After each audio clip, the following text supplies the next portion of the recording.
यानी कि burger king में पिछले 2 से 3 ट्रेडिंग सेशन से लगातार गिरावट के साथ ही कामकाज होता हुआ दिख रहा है।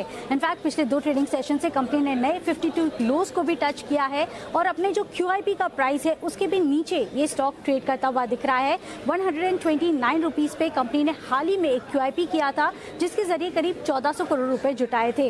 अब आप देखिए ये जो गिरावट आ रही है उसकी मेजर वजह क्या है। सबसे पहली वजह यह है कि QIP में कंपनी ने करीब 10.8 करोड़ शेयर्स अलॉट किए थे।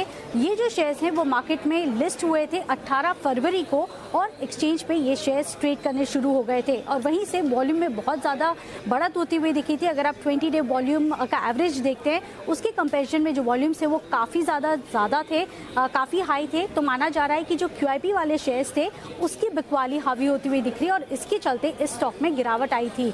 इसके साथ ही जो QIP में कंपनी ने जो पूंजी जुटाई थी करीब 1400 करोड़ की, उसका जनरल पर्पस का तो इस्तेमाल था ही, डेट कम करने के लिए भी था, लेकिन इसके सिवाय बर्गर किंग इंडोनेशिया में भी कंपनी निवेश करने वाली है।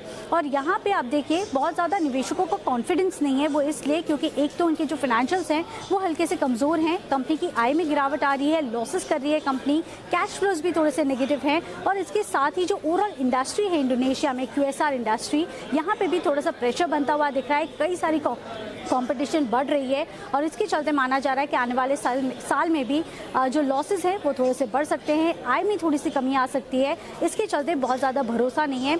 वॉल्यूम्स जो QIP के चलते जो शेयर्स अलॉट हुए थे वहाँ पे बिकवाली आती हुई दिख रही थी और इन सब के चलते पिछले 2 से 3 ट्रेडिंग सेशन में स्टॉक में करीब 22% से भी ज़्यादा की गिरावट इस बार देखने मिली है।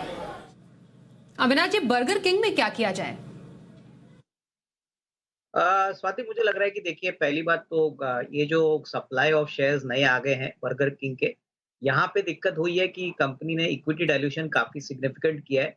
कंपनी वैसे भी लॉस मेकिंग थी और होपफुली एक बार ये प्रॉफिटेबिलिटी पे आती है तो उसके बाद लोग अर्निंग्स ग्रोथ देखेंगे। तो मेरे हिसाब से ये जो शॉर्ट टर्म फॉल है ये मेरे ख्याल से थोड़े दिनों के लिए चलेगा, क्योंकि काफी लोग हैं जो अपने पुराने शेयर्स बेच रहे हैं और ऑब्वियसली यहाँ पे नए शेयर्स जो QIP के शेयर्स जो लिस्टेड हो गए, इससे सप्लाई प्रेशर बढ़ा है। बिजनेस में कोई प्रॉब्लम नहीं है।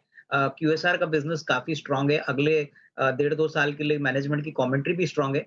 बट शॉर्ट टर्म में हो सकता है कि इक्विटी बेस बड़ी होने के बाद जो अर्निंग्स ग्रोथ की जो अपेक्षा थी वो शायद थोड़े समय के लिए मार्केट्स को होल्ड पे रखेगा।